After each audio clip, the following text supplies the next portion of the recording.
Warm and pleasant greetings everyone. Welcome to another episode of Revalida, Testing Theories, Breaking Conventions. So ako ulit ang inyong host, si Dr. Benedict David. So, mapagpalang advanced Easter Sunday at Holy Week na. Simula bukas, palaspas na, no? So, I was supposed to have a what you call a Lenten special. Meron ako dapat Lenten special ngayong panahon na to, no? Kaya lang sabi nga sa aking kalendaryo ngayon dapat 'yun ang aking episode pero mag-special episode tayo ngayon. Total education naman ang ating focal point in relation to business and in relation sa kinabukasan ng bawat next generation ng mga Pilipino. So, ano ba ang topic natin ngayon? The good, the bad, and the teacher. So, again, before we move further sa discussion natin sa episode na to, maraming salamat sa aking mga affiliates, si Kat and Barbie Home Cook Meals, palagi yan, saka si Kids Art Home by Michelle Mendenilla. So, yan po yung dalawa nating business partners ngayon, ano? So, si Kat and Barbie Home Cook Meals, kapitbahay ko yan, napakasarap ng kanilang mga putahe, dinideliver, minsan sumasali sila sa mga bazaar. If you want to contact them, nandun naman po sa ating details yung kanilang contact number, and meron din po sila Facebook page, type nyo lang Kat and Barbie. Tapos isa naman si Happy Kids Home Art School, meron din sila Facebook page, just type the name na nakalagay po doon sa litrato. And I would also want to shout out nung Monday, medyo mahaba-habang bati muna to. Total Holy Week naman, so pagbigay ng konti. Nung Monday, may business meeting ako sa Soler and nakita ko yung ibang mga tita ko at mga kapatid ko sa Rotary. Ayan, World Class President kasi ako. Meaning na World Class President, yun yung pangalan ng batch namin noong 2015. Tagal na, no? 10 Rotary years ago and 9 actual years ago na. Tagal na, nung maging presidente ako. Yun yung ilan sa mga kasama ko. 105 kami noon.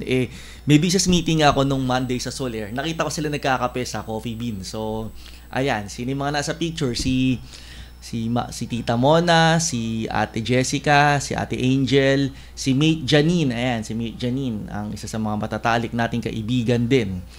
Nakaklose natin yan. Si Mami Lori. Yan.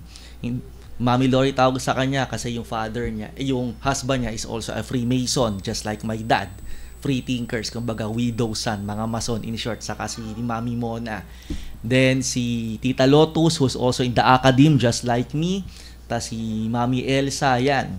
Meron pa ba ka na miss? Meron din sa baka sa picture, ayan. So, saka si Tita Karen, yan. Si Tita Karen, also one of my good friends. Marami pang wala dyan sa picture. Actually, 105 nga kami. So, allow me to greet them. Hindi ko may isa-isa. Forgive me kung may makalimutan ako, no? Si Mami Mila, si Achilen, sila Sis Christine, sila Mate Magella, di ba? Yan, sila Gov Ed Tumangan, si Governor Obet Pagdanganan, yan ang governor ko. Yan ang governor ko ng World Class Year ko 2015. Si Gov Obet, si Gov Rudy Bejones, si First Lady Sharon, yan yung mga mentors ko sa Rotary, si Mami Vilma, sino pa ba? Too many to mention. Si Attorney Belhica, yan, who's also a good friend of mine. Si Attorney Belhica, yung former director sa ARTA. Sa ARTA, yung Anti-Red Tape Authority, di ba? Si Director Belhica, si Maya, yan, mga kaklab ko sila before we chartered. Si Tita Ellen Estares, kasama ko rin sa Rotary, si Ate Tony, yan, yung mga kasama ko nag-charter. So many, sila Edwin Chu, diba, sino pa ba? Sila Gov Ernie, ang dami, too many to mention na sa mga WCP, kapitbahay ko, si Mate Russell. Ang dami na. So, too many to mention. Again, kung meron akong nakalimutan, forgive me po, si Abby, yan, forgive me po.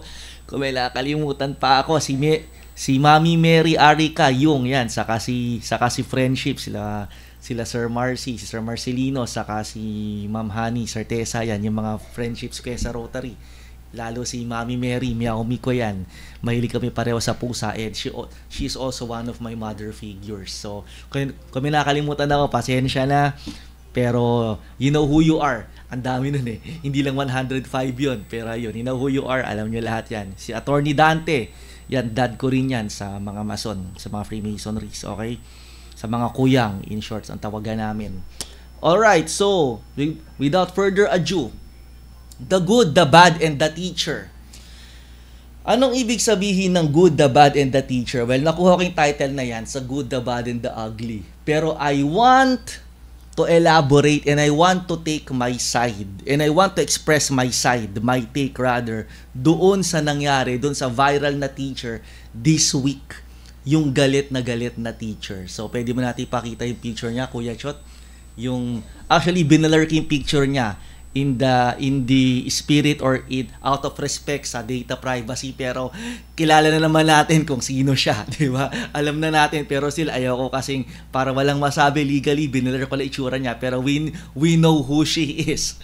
Actually, marami akong kaibigan na kamukha niya. Hindi yung ugali, yung itsura lang. Yung typical na teacher na may salamin, yung typical na teacher na may salamin na masungit, o di ka typical na librarian, di ba? Pasintabi sa mga librarian, ha? My mother was a librarian, head librarian siya sa UST for 32 years. So, before her retirement and eventual passing, di ba? So, pero siya yung typical na librarian na teacher, di ba? Yung may salamin, na mukhang nerd, na mukhang pag inaway mo babasahan ka ng 25 na libro para manalo lang siya sa argument. Alam niyo yung mga ganon. Anyway, so, si teacher, the good, the bad, and the teacher. I want to emphasize on the fact na I'll go directly to the point. May tama at may mali diyan sa sinabi ni teacher. Doon muna tayo sa tama. Ano ba yung tamang sinabi niya? Sa totoo lang, real talk lang before we go to the subtopics, no. Real talk lang. Ang mga kabataan ngayon sa totoo lang hindi marunong rumespeto. Lalahatin ko na. I'm sorry to say that. Ang mga kabataan hindi marunong rumespeto. Pasensya na ako, may masaktan, ma-offend mga kaibigan ko estudyante. I'm sorry. Kasama kayo dun. Yung mga gumaraduate ng 2020 pataas hanggang ngayon, I'm sorry. Bakit? I'll give you an example. Meron ako in-sponsoran last year.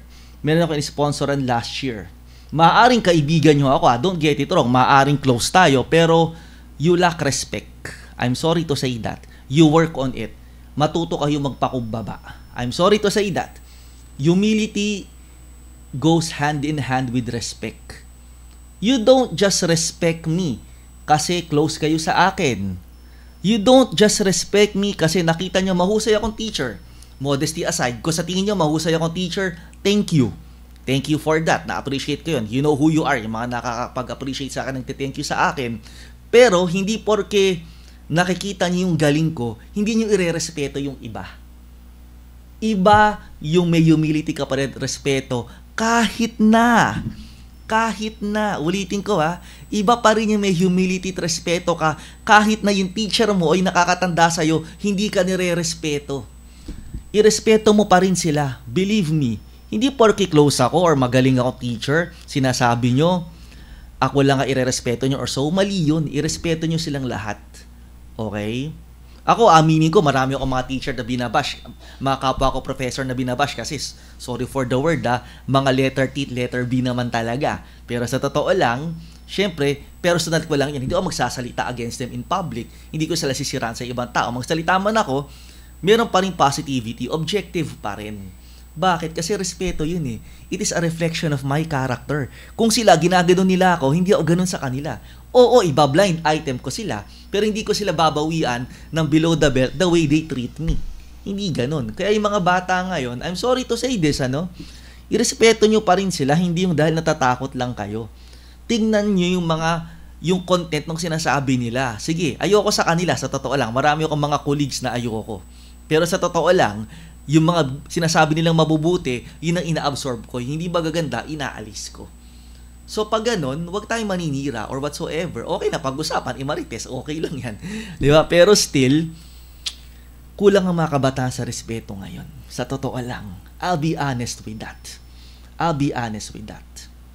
Ergo, doon tayo sa first subtopic natin. Ano nga ba ang reason bakit kulang sa disiplina ang mga kabataan ngayon? First and foremost, it's all a matter of good leadership. Anong ibig sabihin ng good leadership? Nag-uumpisa ang leadership sa tahanan. Aminin ko, nag-uumpisa ang leadership sa tahanan. At ngayon, walang respeto yung mga kabataan ngayon, yung mga Gen Z, yung mga high school, college students ngayon, walang respeto yung mga yan. Pero, sino ba ang may fault? Sino ba ang nagpalaki sa kanila? Hindi ba tayong mga millennials? Sino ba ang nagpalaki sa mga Gen Z na yan? Yung generation ko, kadalasan, mga millennials, siguro ganito eh. The way I see leadership in such a parameter is that hindi ako napalo ng mga magulang ko, pero grabe yung disiplinang ginawa sa akin. Naalala ko pa, minsan napagalitan ako. Hindi ko na matandaan ko anong kasalanan ko nun, pero mga grade school yata ako. Sabi ng father ko sa anong mother ko, hindi nila ako pinagmerienda, nakatayo lang ako sa isang sulok doon. Maski lola ko, pinapagalitan ako, hindi ako pinapalo, pero hindi ako pinaghahapunan, hindi ako pinagmimerienda. Yung gusto ko, hindi nila binibigay. Minsan sinasabi, hindi nila ako gutumin don't get it wrong. Pero may penalty ka pa rin, yung pagsisisihan mo pa rin na sasabihin mo sa kanila, sasabihin mo sa sarili mo na, sana hindi ko ginawa. 'Di ba? Hindi ako napalo, pero yung disiplinang ginagawa sa akin, like no mother ko, father ko, lola ko, mga uncle ko, nung bata pa ako, syempre may sarili na pag-iisip. Alam nga namang hindi pa papakainin na hapunan, di ba? Minsan hindi nila ako pinagmimerienda, wala akong Jollibee, yung mga, alam niyo na, kasi syempre only child ako noon, di ba? So, yung mga mga simpleng mga bagay, mga simple indulgences, hindi nila binibigay. Matuto ka, you have to earn it. Dinidisiplina nila ako. Hindi ako na-spoiled. Hindi. Siguro sheltered, oo, kasi syempre overprotective sa akin, pero hindi ako inispoil. Pag may mali ka, diyan ka sa sulok, wala kang merienda. May hapunan, pwede, pero wala kang merienda. Tapos kinokonsensya ako na father ko, sinasabi sa akin, magkaksaya ng ganun. Marami nagugutom. Yung tumatanim sa'yo, more than the physical pain. So may disiplina. Diba? So napalaki akong ganun. So meaning, dapat gano'n na i-translate ko sa magiging anak ko. Ang problema, ganito. Ito naman ang fault. Ito naman ang fault ng leadership natin ngayon. Yung mga ginawa sa atin, may subtopic din ako dyan para mamaya. Mamaya may subtopic din ako dyan. Marahil yung ginawa sa atin, ayaw natin gawin sa next generation. And that is wrong. Minsan kasi ganito, hindi ko nasabihin. May nakausap ako once, kabatch ko. Di ko nasabihin ko sino, kung anong school yan or so. Marami naman ako na-attend ng school, nag-aaral pa ako, di ba? So ganito, nakausap ko, sabi ko, kamusta na yung anak mo, bla bla bla. Sabi niya, ayun, hindi ko pinapalo, ayoko maranasan nung anak ko, yung naranasan ko nung bata ako. Mali yun. So sabihin, hindi niya pinapali anak niya, ayun, palagi ko lumaking spoiled yun. So it's all about leadership and it starts at home. Ano pa? Sa school. Leadership sa school. Tandaan natin na ang mga magulang pa rin. Ulitin natin, ang mga magulang pa rin ang number one na pwede at may karapatang magdisiplina at magpalaki na maayos sa mga anak. Pero wag po natin kakalimutan na ang mga teachers ay in loco parentis sa mga bata habang nasa eskwelahan. Anong meaning ng in loco parentis? Second parent. Sila po ang second parent ng mga bata. So kung anong ginagawa ni teacher, yun po ang gagawin ng mga estudyante. Huwag na sa college level na katulad ko. Sa grade school level na lang. For example, nung grade school ako, I'm sorry to say this, nakikita ko si teacher nagbebenta ng tosino. Tapos nakikita ko si teacher problemado sa buhay. Minsan naririnig ko, London. Ano meaning ng London? Loan dito, loan dun. Yun ba ang tamang marinig mo sa mga teachers mo? I don't think so. It's all about leadership. So kung sa eskwelahan na dapat ay second home ng mga bata, or if, wag naman sana, refuge kung toxic yung bahay nila, dapat si teacher ang mag-step up. Kaso hindi. Napupunta yan ang accountability sa teacher at sa principal. It's all about leadership. Kung yung mga teacher, kahit anong level, from teachers to professors, gusto lang, sumuweldo, ganyan talaga kay Madam Teacher ang mangyayari. Alright? So, it's all a matter of leadership. It's all a matter of teaching. And when you teach, you do it by example. Hindi ko sinasabi na tama si teacher sa sinabi niya, or hindi ko rin sinasabing mali. But my point is, hindi niya dapat viral yan, hindi niya dapat ni-live feed yan, or much more, hindi dapat ganun ang sinabi niya. Kung sino man na nag-live feed nun, hindi ako naniniwala na may nag-video sa kanyang iba, no. I don't know. Kung meron man, still dapat, hindi siya nagsasalita ng ganung kasakit. Lalo ko alam niya pwede siya ma-viral.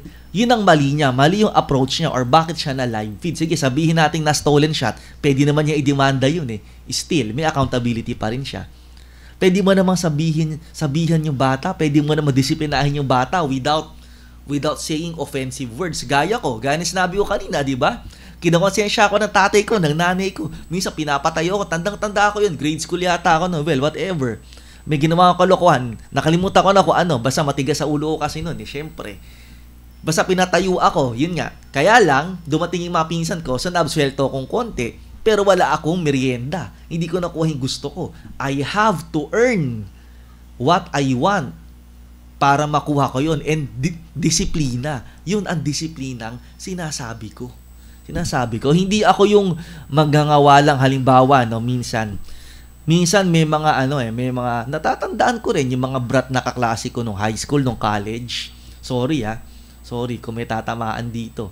Minsan naririnig ko nasira yung cellphone nila, sapatos, minsan yung kotse na pag-uusapan namin, sabi, sige, si AirPods na bahala dito or whatsoever. Yung mga ganun. I mean, okay, sige, wala ka pa namang income, okay lang. Pero do you really need that? Ano ba, nasira yung damit nila or so gusto nila bumili ng bagong relo, sapatos or so. Do you really need that? Do you really need that for now? Diba? Ako minsan tinatanong ako ng mga kaibigan ko. Until now, tinatanong ako, Benedict, ganda ng sapatos mo ah. Sabi ko, sa Cartimar ko lang binili yan. Hindi halata kasi nasa nagsusuot yun. Mamaya, after no seminar ko, kasi may training ako, kaya medyo na-late din yung segment natin ngayon, yung episode natin, may training ako, then babalik uli ako mamaya after this one. After nun, baka magpunta ako Cartimar, bibili uli ako pang araw-araw na sapatos. Why? Halimbawa, makaipon ako ng 30 na sapatos na tigti 300, 400, meron doon. Magkano lang ang nagastos ko? 9K, 8K. Araw-araw, iba-iba sapatos ko. Masira, palitan ko. O, diba? No harm done, may 29 pa akong natira. O, di ba? Kaysa bibili ako halimbawa 5K, 6K. O, pareho lang naman itsura. Nasa dadala naman yan eh. O, di ba? So, yung luho ko, napapagbigyan ko. Pero, may kompromiso. Di ba? Hindi ako ganun kaluho. Pero maluho ako. Nagigets nyo? Gumagastos ako, pero hindi ako ganun kaluho. Practicality. Hindi ako naniniwala doon sa Okay, sige, maganda yung quality ng product. Totoo naman. Pero hindi ko siya invest sa sapatos. Sa kasakot. Siguro sa kotse, oo, kasi baka tumirik ako mag-overheat di ba? Pero sa bahay, oo, dapat quality. Pero damit, sapatos, pare-pareho lang yan pag sinuot mo. Relo, it just tells time. Don't get it wrong, may mga super premium mo ka na relo. Di ko na sabihin ko ano. Baka sabihin natin, baka sasabihin ng iba, mayabang ako. Hindi ko sasabihin ko ano yung mga super premium ka na relo, pero meron ako dalawa. Di ko sabihin ko ano yon. Kung ano yung mga relo ko na gano'n, na high-end talaga, makakabili ka ng isang SUV sa totoo lang. Yun na lang ang pwede ko sabihin. Pero pang araw-araw ko, meron akong mga nabili ko rin kung saan-saan. Diba? Bumili ako relo to tell time. Tama na siguro yung matigo, 1.5, 2K, diba? May snatch, okay lang. Although mabigat pa rin, diba? Bumili ako sapatos. Meron ako sapatos. Di ko na sabihin ko ano, mga designers din. Pero ipanggamit ko araw-araw, kung saan ko lang binibili yan. Basta kasya sa akin. Bakit? All I have to do is go from point A to point B na hindi ako magkakasakit, hindi ako matitibo, mapapako or so na maayos yung sapatos ko. That's all I have to do. Hindi ako dapat malate, I have my watch. Nakikita ko yung oras ko, I have my watch. That's all I need to do. Yun lang ang kailangan ko. That's all I need to know. Damit, ang kailangan ko, pag nakipag-usap ako sa meeting ko, kailangan yung damit ko presentable, hindi kailangan magandang logo, mabuti pa pabango. Yan, ini-investan ko yung pabango. Bakit? Kasi ang una nilang magagawa, bukod sa tignan ako, kung malinis naman yung damit ko, bagong plancha, o okay na. Yung amoy mo. Yun ang una nilang manonotice, si Benedict pala, ang bango. Kung maamoy nyo lang ako ngayon dito, ay nako, 3 pabango ko. Yun ang ini-investan ko. Saka mouthwash, saka toothbrush, saka sa muka, skinol, ganyan. Ini-investan ko. Bakit? Kasi yun na magde-develop ng impression. And the impression develops leadership. Ulitin ko.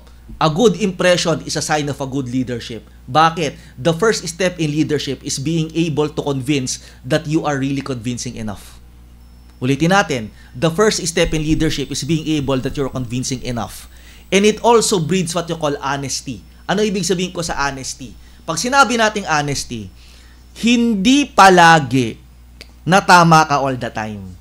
Leadership is all about honesty, wherein that honesty means admission of a fault. And learning from that, and above all, doing what it takes to rectify that fault so that you will become a better leader. Yun ang ibig sabihin na leadership sa akin. Nire-rectify mo yung pagkakamali mo. Inaayos mo yung sarili mo. Walang leader na perpekto. Eto sa Rotary, no? May tinatawag kami 4-way test. Ang pinakauna dyan is it the truth? Yes, the truth is dapat lagi ka nagsasalita ng katotohanan. However, may mga pagkakataon na even in your, ulitin natin, ulitin lang natin, medyo yung signal natin eh. Ulitin natin, hindi lang sa Rotary, maski sa totoong buhay, you should always speak the truth. However, there are times na may honest mistake ka at hindi mo nababali yung katotohanan pero nadi-distort ng konti. Halimbawa, nagkamali ka na pagdi-declare o nagkamali ka ng kung ano man, nagkamali ka ng kung ano man yan, di ba? Honest mistake. Pwede mo siyang i-correct. Ngayon, is it still the truth? Yeah. Inamin mo eh. And that is good leadership. Kung ako papipiliin ninyo, I will choose a leader. I will choose a leader na umamin na pagkakamali niya as long as that mistake is honest. Kaysa maninira ako ng iba. Mas gusto ko yon. Bakit? Kasi when I speak of leadership, I always speak with integrity. Yung truth, palagi yan eh. Dapat totoo ka palagi. Ngayon, pag nagkamali ka, syempre, magsusorry ka, and that is the truth. Hindi lang naman yung pagsasalita eh, kasi when you speak the truth, minsan magkakamali ka rin. And you should be humble enough to admit it. For me, that's a sign of a good leader. That is a good track record of being a leader. Yun ang hinahanap ko. Kung meron man akong pipiliin or so, kasi inactive ako. I mean, 10 years ago pa nga, naging presidente ako, hindi naman ako masyado active na ngayon kasi busy ako sa mga trabaho at negosyo ko, di ba? Pero kung pipili ako, yun ang pipiliin ko.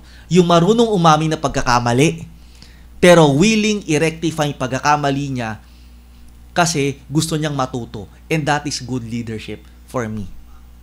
Alright? So, ibabalik natin dun kay teacher, Number 1, nag-apologize ba si teacher? Since naging public siya, malamang mas maganda mag-apologize na rin siya in public. Not for the content of what she said, but for the manner of speaking. I agree with her on that. Totoo naman, self-entitled ang mga millennial ngayon. Ang mga Gen Z ngayon, ang mga kabataan ngayon, sobra. Pero I also have to admit, may point si teacher, pero may mali rin siya. May mali siya kasi mali yung manner na pagkakasabi niya. At na-viral pa siya because of that. Sana ganito na lang. Kung talaga yung mga bata, halimbawa yung mga bata talagang pasaway, sana kinausap niya nang hindi siya sumisigaw. Sabihin niya ganito, alam niyo, pag ganyan kayo ng ganyan, naaawa ako sa future ninyo. Sayang, wag niyo sayangin. Ngayon, kung hindi pa rin, kung pasaway pa rin, ibagsak mo. Karapatan mo yan eh. Hindi ako naniniwala doon sa mga voucher na ganyan. Hindi. Diba, may mga voucher pa hanggang senior high ba whatsoever. Correct me if I'm wrong ha. Kung bagsak. Sinasabi ko lang na wala akong binabagsak. Press release ko lang yan, pero in actuality, meron. Hindi nga lang bagsak na 5 ha. Halimbawa ako, panagtuturo ako. Nababagsak ba ako? Yes. Pero nilalagay ko incomplete. Tapos, hindi na ako magpapahabol. Ginagawa ko, kung makakomply ka, isubmit mo sa office. Ngayon, bahala ka. Halimbawa, sem break na, may pasaway, hindi ko siya ibabagsak. May incomplete pa rin yan. Hindi ko siya ibabagsak na bibigyan ko ng failing grade. Pero bibigyan ko siya incomplete. Ngayon, pag hindi siya nag-comply, binagsak niya sarili niya. Ngayon, pag tinamad ako mag-check, binagsak pa rin niya sarili niya. Bakit? Kasi ginawa ko yung part ko. Hindi ko obligasyon na bakasyon ko, tutulungan ko siya. Diba? So, nababagsak ba ako? Technically, no. Practically, yes. Sinabi ko sa Season 1, Episode 2 natin. Do I fail students? No. No, technically, because I can still be blamed on that. Because it means I'm not an effective teacher. Pero binibigyan ko siya ng chance to run incomplete. Still, bagsak pa rin siya pag hindi niya na-comply. Malamang sa hindi nagko-comply. Siguro sa mga in-incomplete ko, sabihin nating 10, halimbawa lang, sa kada 10 na na-comply lang mga 4. Di nag-fail din ako ng 6 na students. They failed themselves. Hindi ko nakargo de konsensya yon. And for me, that is a sign of a good leadership. Hindi ko pinagmamalaki, I can say at least that I'm a good leader. I can say with that. Also last week, nag-meeting ako and hindi ko i-detalye yung mga, yun nga, yung meeting ko, di ba? Hindi ko i-detalye, but all I need to say in public is, we'll be back. Alam niyo na yan. You know who you are. We'll be back. Aayusin natin yung academe na yan. We'll be back. Yun lang ang masasabi ko. We'll be back sa academe na yan. Aayusin natin yan. And we will really make sure na this time, magkakaroon tayo ng Camelot. Bubuhayin natin yung Camelot sa school na yan. We'll be back. Ilang masasabi ko. Alright, so again, the good, the bad, and the teacher. Uulitin natin, sasummarize natin ito subtopic na to, it's all about leadership. A good leader is able or should be able to set an example. Again, a good leader should set a good example. And that example means integrity. Integrity means admitting mistakes and rectifying it by learning from it and trying your best to not repeat the same mistake all over again. Yun ang mga leader na gusto ko't pipiliin ko. Yung marunong umamin na pagkakamali at maganda ang track record nila. Yun ang pipiliin ko. Walang paninira, merits lang ang sinasabi palagi. Yun ang leadership for me na dapat ang teacher ipinapakita. Diba? Alright, next. Subtopic number 2. Millennials are to be blamed. Millennials are to be blamed. Ano ibig ko sabihin doon? Kanina, binanggit ko. Yung mga nag-aaral ngayon, yung mga estudyante ngayon, more often than not, ay ang mga magulang ay ka-generation ko. Millennials. Most likely, more likely na lang, to say the least, ang mga magulang nila ay mga millennials kagaya ko. Merong kasing attitude, hindi lang millennial, ang ibang mga tao na yung ginawa ng magulang mo sa yung masama is hindi mo gagawin sa anak mo. Tama yun. Tama yun. Pero yung bang pagpalo sa'yo, yung bang pagdisiplina sa'yo, dahil ayaw mo mangyari sa anak mo, i-spoilin mo siya. Ganun na nangyayari eh. So, sino ang accountable dyan kay teacher?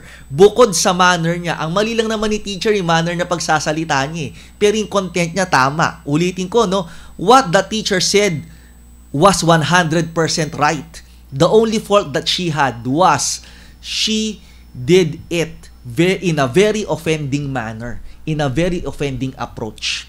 But still, who can be blamed? The millennials, because they are the parents of these kids right now na pasaway. Yun ang katotohanan dun. Yung ayaw nating gawin sa atin ngayon, sa mga anak natin, na naranasan natin noon, ayaw nating gawin sa next generation. Mali yun. Mali yun. Yung negativities, dapat ang inaalis lang, pero yung pagdisiplina, hindi. Andun yun. Hindi ka napalo noon, pwede mo paluin yung bata ngayon. Napalo ka noon, dahil may mali ka, hindi mo siya papaluin, puro pagpapasabi lang, mali yun. Dapat disiplinahin mo rin siya. Ganun yun eh. Yung ego factor ng millennial, I hate to say it, and that includes me. Yung ego factor ng generation ko, hay paluting, mala dinosaur sa tangkad. Mala Brontosaurus ba yun kung dinosaur rin? Mala Eiffel Tower, mala Burj Khalifa sa taas sa ego ng mga millennials. Why? Kasi naabutan namin yung let's face it, ang mga millennials kasi ako, I was born 1983. Naabutan ko walang internet, naabutan ko snake ang nilalaro sa cellphone. Naabutan ko mga kaibigan ko kwentuhan, walang wifi, walang video call. Gusto ko maglaro ng PlayStation, meron kami. Aktual na laban, magkatabi kami, trash talkan yun. Hindi online. Hindi kami keyboard warrior. Although I only punched once, nakasuntok lang ako minsan sa talang buhay ko high school ako. Medyo hindi ko na sabihin. Sige, mamaya kikwento ko. High school ako, hindi ako barumbado pero nakasapak ako minsan. Alam to ng mga magulang ko. High school pa ako noon fourth year ako. Ewan ko kay ibang kaibigan ko at kabatch ko, alam mo to. Pero may sinapak ako outside of the school. Once lang yun, as in for the first time. Hindi ko na first and last time na nakasapak ako. Hindi ko na sabihin ko sino or what or paano yung nangyari. Wag na. Pero sabihin nilang natin na away bata high school. Nakasapak ako high school ako. Sa labas ng eskwelahan. It felt good kasi nung sinapak ko siya, may gamit akong padlock. So hindi ko siya sinapak. Hinampas ko siya ng padlock sa bibig. Nabungian siya ng ngipin. Buti hindi ako dinemanda. It felt good. Hindi nararanasan ng mga kabataan mo. Wag niyong gagawin yung may padlock Pero kung ako, I still believe minsan kasi yung mga kaklase ko dati, yung mga klase ko no high school or what, nagsusuntukan sila. Hindi ako peaceful ako eh. Di ba? Minsan lang ako nanakit, matindi pa. Di ba? Oh. Peaceful kasi ako noon. Just kidding. Yung kasi na pa yung mga nagsusuntukan dati, they end up being friends. Bakit? Yung mga keyboard warrior ngayon, minsan, adami ko hinahamon na suntukan dyan eh. Yung mga keyboard warrior ngayon, mga hindi ko kilala. Sige, punta ako dito, binibigay ko yung address ko, walang pumupunta, hanggang dakdak lang pala sa keyboard. Diba? Bakit? Naniniwala ako na there are certain instances na kailangan mong manakit para matuto yung tao. I hate to say that. Okay, sige, mali si teacher kasi na-viral siya. Pero kung wala social media niyan, mag-a-agree ako sa kanya. Kasi masyado na yung mga batas natin ngayon, masyadong overprotective na, hindi gaya ng panahon ko. Panahon ko, may kaaway ka, magsuntukan kayo, wag lang kayo magpapatayan. That's fine. That's fine. Lalo mga bata, bring parent ka lang nun. That's fine. Although hindi nga ako na-involve, ulitin ko lang, bihira ako ma-involve. Actually, hindi. Once lang, sa labas ko pa sinapak, may padlock pa. Actually, hinampas ko ng padlock, nabungian. That was the first and last time. Diba? Nung JS prom namin, kung maalala ng mga kabatch ko to, marami akong binalak dito kasi di sila naniniwala na D ang nakuha ko. Nagdala ako na alak ng JS prom, saka nagdala ako na outsider ng JS prom ko. Marami akong binalak at namura ng mga kabatch ko, ayaw maniwala. Binigyan talaga ako ng D. Kaya lang kasi graduating na kami, saka honor student kasi ako noon, sabi nga nung discipline office namin, si Ma'am Bercasio, sinira ko raw lahat. Noon, oo, umiiyak ako kasi may honor ako noon eh. With honors dapat ako eh. Tapos, editor-in-chief ako ng PCS Gazette, yung mga ganon. Student leader ako in short and sabi, bakit mo sinira, Benedict? Dahil lang sa pagdadala mo na alak at barkada mo ng JS prom, sinira mo lahat. Iyak naman ako noon. Pero you know what? 20 years after, ay, wala ka pinagsisisihan. Bakit? Learning experience sa akin yun eh. Makausap ko si Ma'am Bercasio ngayon, yung discipline officer namin, na sabi ko, Ma'am, hindi ko pa nagsisisihan. Gaganunin ko pa. Gaganon pa ako. Bakit? Learning curve yun for me eh. Had I not done that, would I know the spirit of discipline and changing for the better? Hindi. Diba? Sometimes you have to learn it the hard way. Sometimes you have to learn it the rocky and the uneasy way for you to become a better person. Hindi ko pinagsisisihan yun. Pati yung ngayon, hindi na pwedeng manapak. Pag sinapak ka, Diyos ko, kulong ka 3 months. Pag nanapak ka, kulong ka 3 months. It's like physical injury. It's like physical injury, di ba? Pinakamaikli, 1 month. Pinakamahaba, 3 months yata. Hindi ako abogado, depende. Meron pang serious physical injury, di ba? May ganun pa eh. Manapak ka ngayon, may kalalagyan ka agad eh. Kasi masyado tayo napapamper ng mga batas. Dati, manapak ka, bata ka, sige, bring parent ka lang. How I miss those days. Na pwede kang manakit, hindi dahil sa trip mo, but because you want to prove a point at pagkatapos nun, magkaibigan uli kayo. Diba? So once na talaga ako nanapak, hindi pa nga sapak, ginanong ko ng padlock, naliba ito yung padlock yung cellphone ko. Ginanong ko siya, poink! After nun, di na naulit. Nakonsensya ba ako? Noon. Ngayon, kasi mababaw, away bata lang. Di ko nasabihin ko away bata lang. Well, nagkikita pa naman kami, somewhere sa Robinsons, Manila, malapit dito, nakita ko siya, wala na, pass is pass, hindi naman niya ako ginantihan. Pero hindi kami magka-FB, syempre, masakit yung karanasan niya sa akin, di ba? Hindi siya naaganti nun. Nakalusot ako, pero ayoko na ulitin. Ayoko na ulitin yun. Meaning, kaming mga millennials, yung generation ko, yung mga ayaw kasi, I'm sorry to say this yung mga ayaw kasi gawin na sa atin noon, mga ginawa sa atin noon, ayaw natin gawin sa generation ngayon. And that includes yung mga disiplina sa mga bata. Hindi ko sinasabi saktami anak mo, no. But what I mean is, minsan, nagbe-blur na yung line between hurting and discipline. Ulitin ko, ang mga millennials nga kasi dahil ayaw nating gawin yung sa mga anak natin, yung ginawa sa ating negativity, tawag nating generational curse, di ba, sa Facebook, kung ano man ang tawag doon, di ba? Ayaw nating gawin sa mga anak natin yung mga negativity. Minsan, the line between discipline and just pure aggression or negativity is being blurred.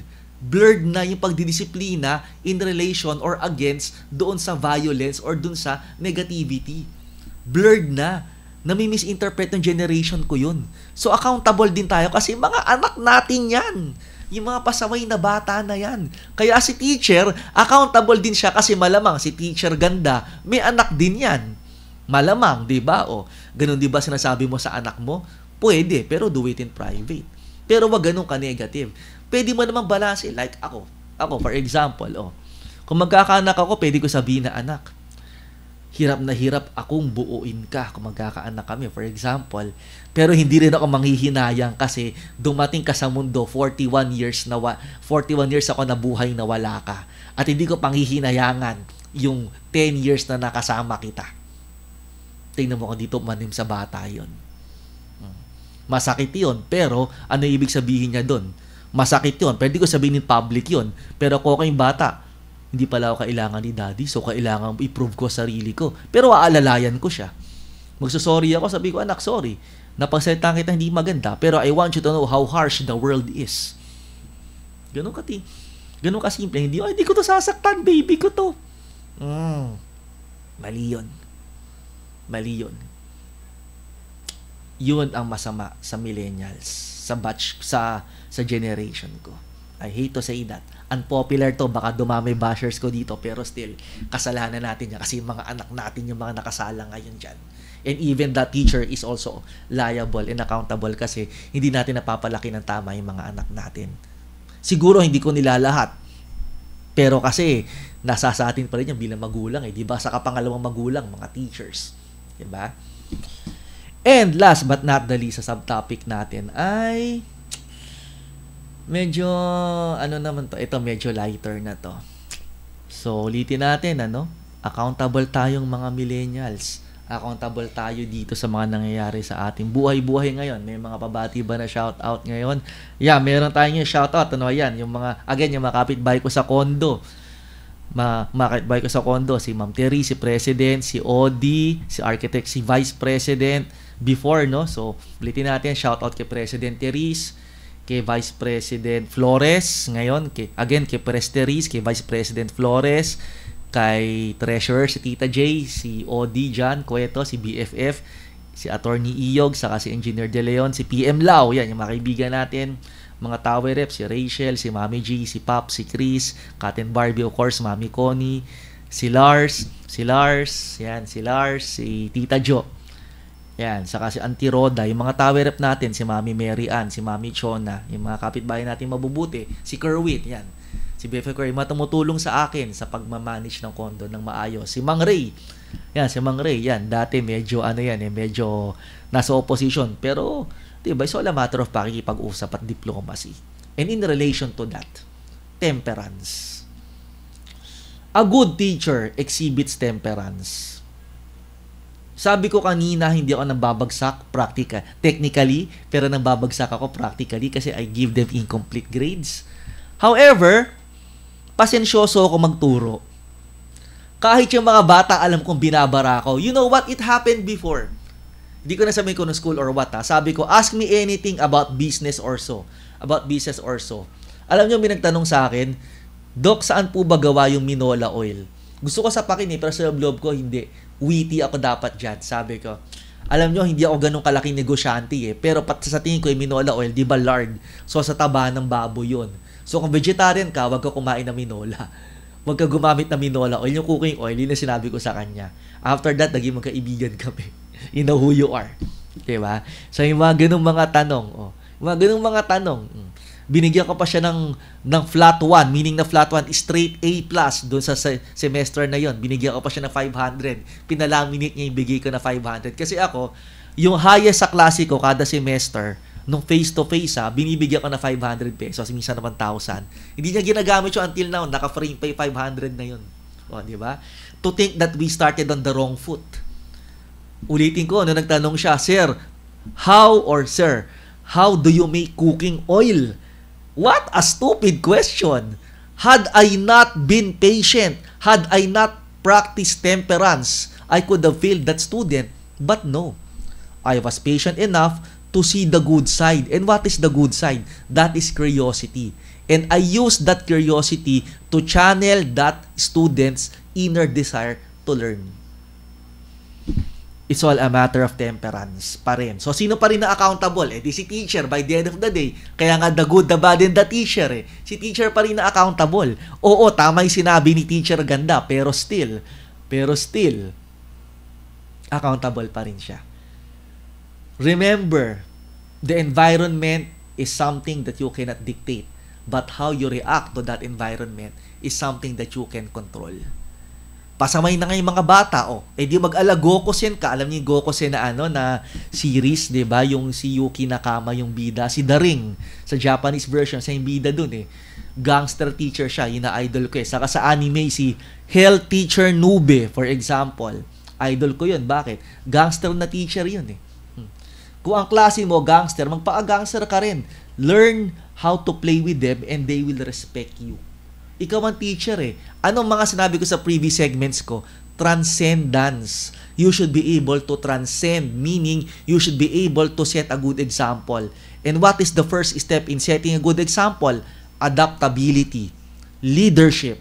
Again, you want to set a good example, you want to transcend, you should be a good leader. You should have integrity. And what is the first step towards integrity?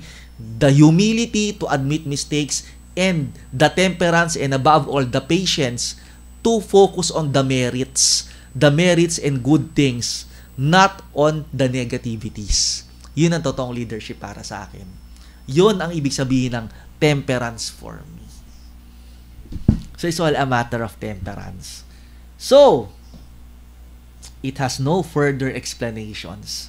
Wala ako may bibigyan na explanation dyan na higher than that kasi ikaw pa rin na accountable sa kada actions mo. Sa kada action mo. One of my late uncles, by affinity na lang to, family friend, kung mapapakinggan to na family niya, si the late Colonel Luciano Gabi, Colonel Gabi in short. Isa sa mga life mentors ko yon before he passed away. Sabi ni Colonel Gaboy sa akin, Colonel Gabi, meron siya libro nakalimutan ko kung anong title. I think it's Gabi's Way or whatsoever. Parang life hack book lang, na-experience siya sa military. Siya yung West Pointer siya, isa sa mga Pilipino na padala sa West Point before. Then syempre, PMA, naging constabulary, all the usual stuff. Typical na police at police constabulary no araw. Sabi niya sa akin, college na ako na, sabi ni Colonel Gabi sa akin, alam mo BJ stands for Benedict Justin, by the way. Alam mo BJ, sa buhay, wala dapat excuse. It's all on you. Kahit na binarubal ka ng environment mo, ulitin natin, kahit binarubal ka ng environment mo, it is still up to you and your decision. Your environment cannot be dictated, but how you adjust to your environment to become a good leader is always your decision, your reaction mo. Sinasabi niya sa akin yan, hindi ka pwedeng manisi, ikaw at ikaw pa rin yan. 'Di ba? So kino-correlate ko ngayon. Sinapak ko yung kaaway ko no high school ako almost 3 decades ago na. 2 decades ago to say the least. Sinapak ko. Kung hindi ko siya sinapak, ano mangyayari? Sinapak ko na andyan di ba? Wala na pagsisisi. Accountable na lang ako. Hindi na naman niya ako pwede i-demanda until now. That was 20-something years ago na, di ba? Yung professor ko nung college, dahil asar na asar ako sa logic nun nilagyan ko ng thumbtacks yung upuan. Yan, umaamin na ako. Nilagyan ko ng thumbtacks yung upuan in public. Alam na mga estudyante ko to sa UST. Sa sobrang asar ko, accounting yun syempre, bata ka pa, college ka pa, sa tingin mo, accounting, hindi mo kailangan until magnegosyo ka, na-appreciate mo yung accounting, di ba? Nilagyan ko ng thumbtacks, galit na galit siya. Sino naglagay ng thumbtacks?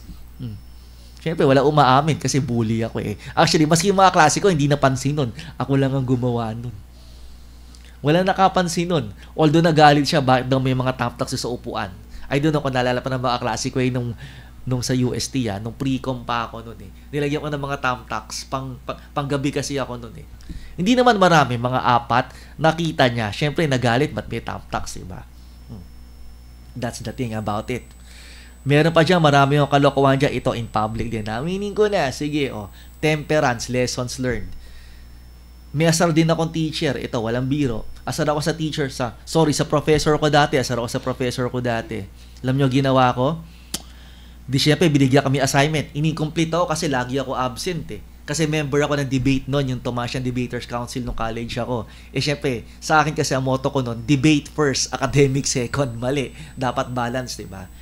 Sabi ko, binibigyan ko ng prestige university kahit bangkito lang ako sa council, kahit hindi naman ako yung kumbaga yung pambala nila, trainee lang ako. Binibigyan ko ng prestige ang College of Commerce, tapos ibabagsak mo ako.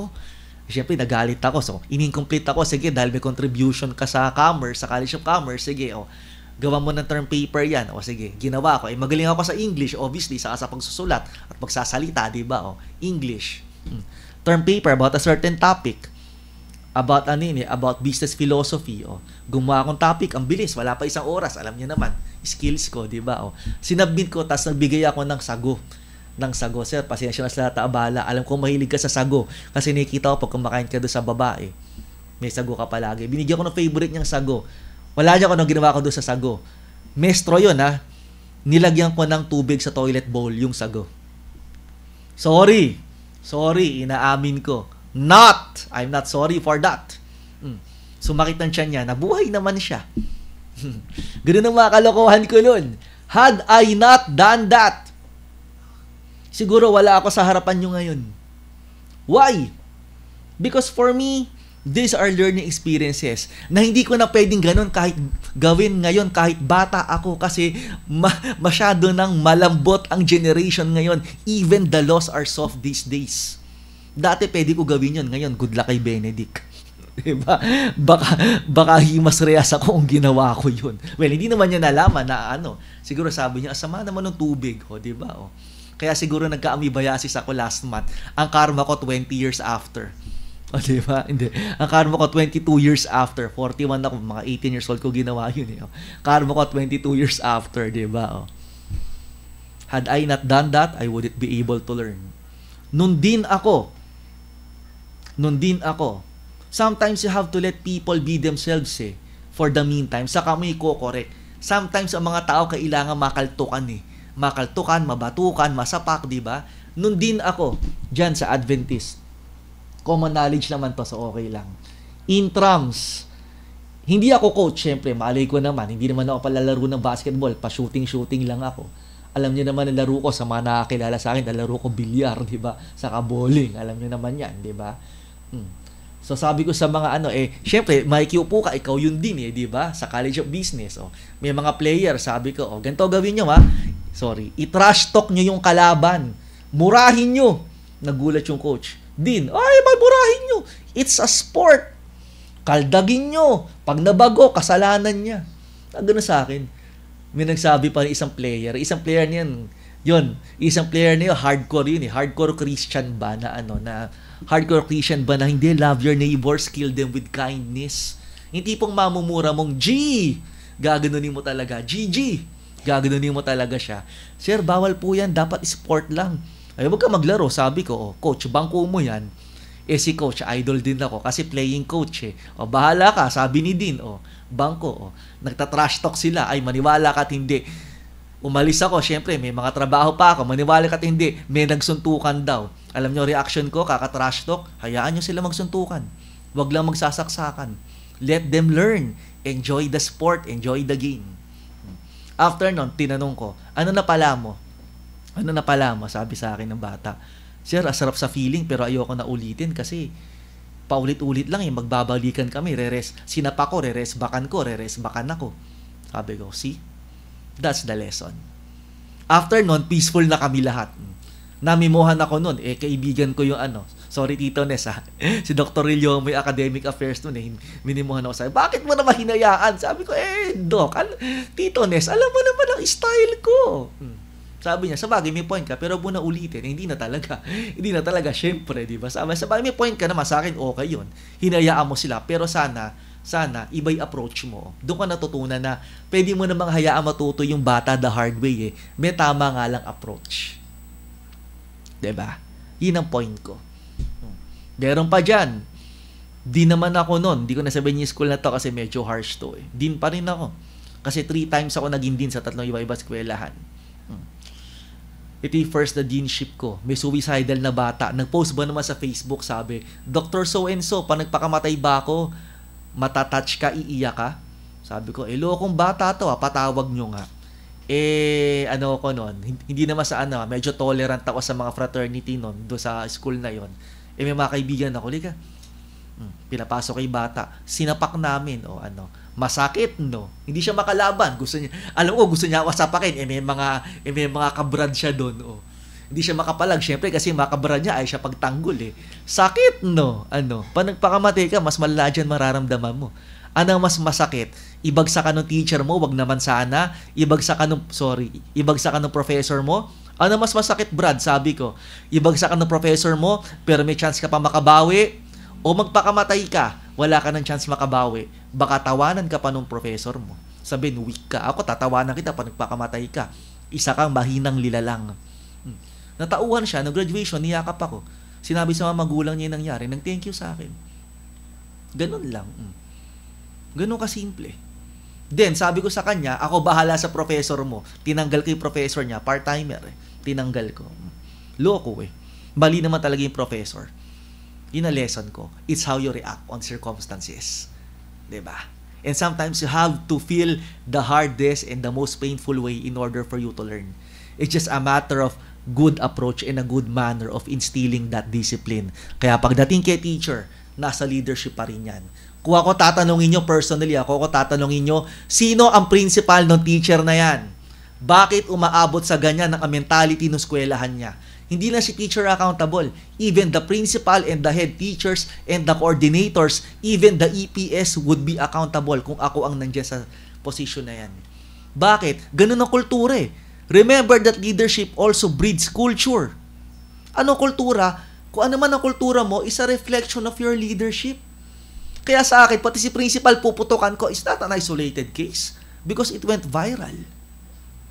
You can be also accountable for that matter. Because you do not have the patience and above all the discipline, the temperance to impose what is right. Simple. So yan ang talakayan natin ngayon. So, hindi ko na isa-summarize. Madali lang naman. Pero lagi lang natin tatandaan. Okay ang disiplina, pero nag-uumpis yan sa bahay. Pero whatever that is, ang ituro natin sa mga anak natin is kahit ano pang sitwasyon yan, ikaw ang may cargo dyan. Responsibility and accountability. And that would make a good leader, mga kapatid. So maraming salamat po. Lenten na, no? Sige, Lenten. Sige, may 8 minutes pa ako sa oras. Sige, Lenten. Sige, ito, bonus na to. Lenten. Sa mga kaibigan nating Katoliko, ako kasi agnostic. Sa mga kaibigan nating Katoliko at mga Kristiyano, happy advanced happy Easter, 'di ba? Sa mga kaibigan nating Muslim, Ramadan ngayon. 'Di ba? Having a religion is a very profound experience for everybody. Gamitin natin ang mga paniniwala natin sa tama. Nasabi ko na to before, 'di ba? Huwag nating i-impose. So kung Kristiyano at Katoliko ka, mag-practice ka, pero wag mo i-impose sa iba. Kung Muslim ka, wag mo i-impose sa iba, ni relihiyon mo tama. Irespeto mo. Diba? Irespeto mo pa rin sila. Lahat tayo may respeto. Pare-pareho dapat. Iba-iba lang ang style, pero isa lang ang Panginoon na pinapaniwalaan. Hindi ko na sabihin kung anong stand ko, baka mabash naman tayo dito, diba?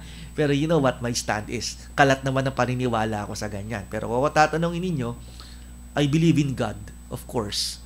It doesn't have to be a human person. It doesn't have to be a man. It doesn't have to be a savior. May naglikha ng lahat. At yung pinapaniwalaan natin na yon, if that makes us a better person, good. But we cannot impose it on others. Kung pareho lang naman kayo na pinapaniwalaan, iba lang yung pamamaraan. Diba? As long as nagagawa mo ng tama para sa iba yung pinapaniwalaan mo, yun ang totoong diwa ng pagiging makadiyos. At kung Katoliko ka o Kristiyano ka na naniniwala sa Holy Week, ang pagiging mabuting tao ang isang basihan ng iyong pagiging Kristiyano o Katoliko. O kung nagraramadan ka ngayon, ang Ramadan, ang pakikitungo mo sa iba, ang pagrespeto sa relihiyon at pagkatao ng iba, ang pagsuporta sa pagiging mabuting tao nila, yun ang totoong diwa ng Ramadan, ng Lenten season, kung ano pa man. Diba? So, yun po. Maraming salamat po. And see you on the next episode. Have a blessed Lenten week po. Thank you.